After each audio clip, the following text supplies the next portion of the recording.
प्यारे बच्चों, हम पढ़ रहे हैं कक्षा चौथी की ये हिंदी पुस्तक।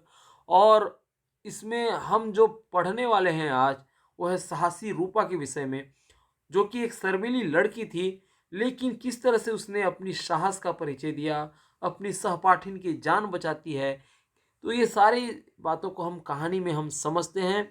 और ये साहसी रूपा पढ़ने के बाद जो लड़कियां हैं उनमें हिम्मत का एक प्रकार से हिम्मत आएगी और वो भी अ, अपनी साहस का परिचय दे सकेंगी।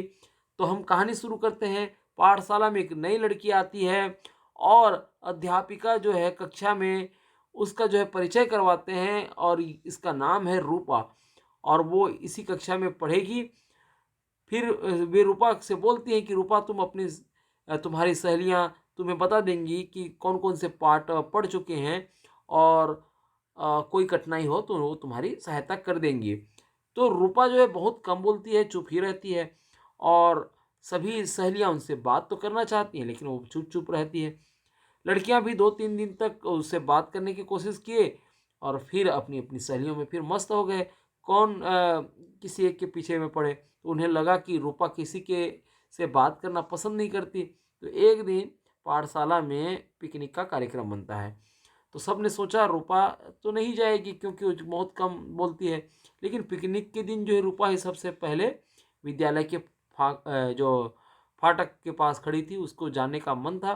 तो पिकनिक के स्थान पर छोटी सी झील का किनारा था, और ऊंचे ऊंचे वृक्ष से घिरा हुआ यह पिकनिक का जो स्थान था बहुत ही उपयुक्त था। पहाड़ी स्थल पर होने के कारण ऊंची नीची भूमि पर रंग बिरंगे फूल और लताएं झील की शोभा और भी बढ़ा रही थी।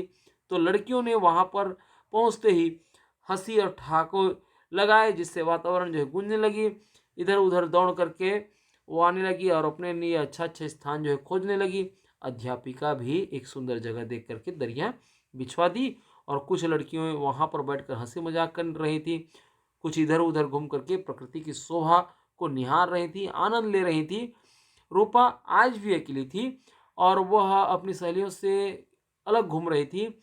सुंदर सुंदर फूलों को देखती, उसकी ओर हाथ बढ़ाती, और बढ़ा हुआ हाथ फूलों को लेकर के सहला करके पीछे आ जाती।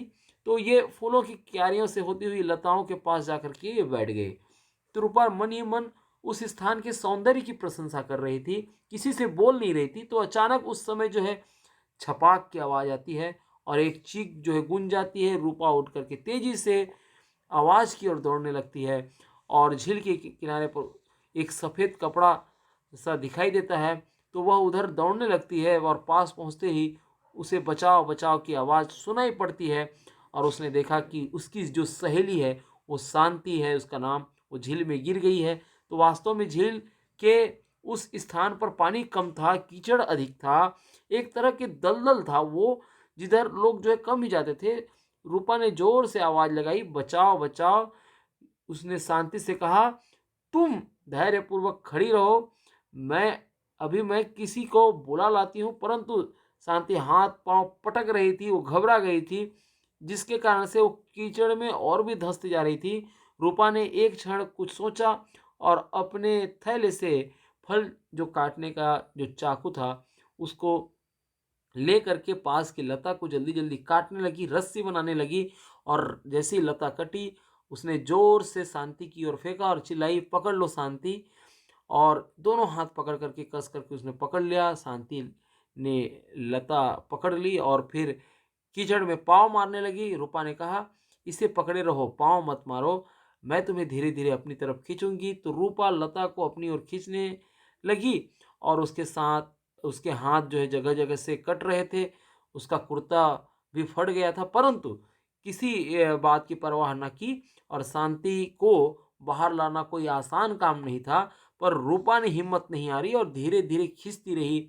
शांति को भी अब बचने की आशा हो गई थी, वह धैर्य से लता को पकड़े रही। लता मतलब वही जो बेल होती है, जो नार बोलते हैं, उसको पकड़े रही और आगे बढ़ती गई। बीच बीच में रूपा बचाओ बचाओ भी चिल्लाती रही।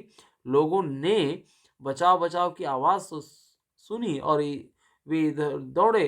तो रूपा बहुत थक चुकी थी, उसके शरीर से पसीना बह रहा था, उसका मुंह लाल हो रहा था। वह भी लता को खींचे जा रही थी। फिर भी अ, उसकी उसी समय अध्यापिका और जो जेल का एक चौकीदार है वहाँ पर पहुँच गए थे। तो रूपा के हाथों से लता ले ली और शांति को खींचने लगे। शांति कीचड़ से निकल गई और घसीटती हुई सूखी ज़मीन पर आ पड़ी। रूपा बेहोश हो गई थी क्योंकि खींचते-खींचते वो थक गई थी। और अन्य लड़कियां भी वहां पर पहुंच गई थी। रूपा के मुंह पर पानी के छींटे मारा गया, वो होश में आ गई। शांति का शरीर भी कीचड़ से लथपथ था, उसे भी कई खरोंचें लगी थी, पर वो होश में थी। शांति सबको पूरी बात बता रही थी कि सब लड़कियां जो है रूपा को प्रशंसा भरी दृष्टियों से जो है देख रही थी। अध्यापिका भी रूपा की पीठ को थपथपाती हैं और शांति ने उसको धन्यवाद दिया और कहा, आज तुम न होती तो मैं अपने प्राणों से हाथ धो बैठती। हम तुम्हें अभिमानी लड़की समझते थे। मतलब वो किसी से बात नहीं करती थी तो लोग वो इसको अभिमानी समझते थे, पर तुम तो सच्चे मित्र निकली। तो रूपा ने शर्माते हुए कहा, नहीं नहीं, ऐसा नहीं है, मुझे किसी से भी बात करने में संकोच होता है।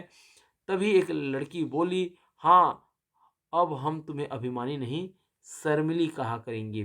सभी लड़कियां ठहाका मार करके हंसने लगती हैं और वातावरण में फिर से एक गंभीर जो वातावरण बन गया था, अब वो उसमें फिर से प्रसन्नता छा जाती है।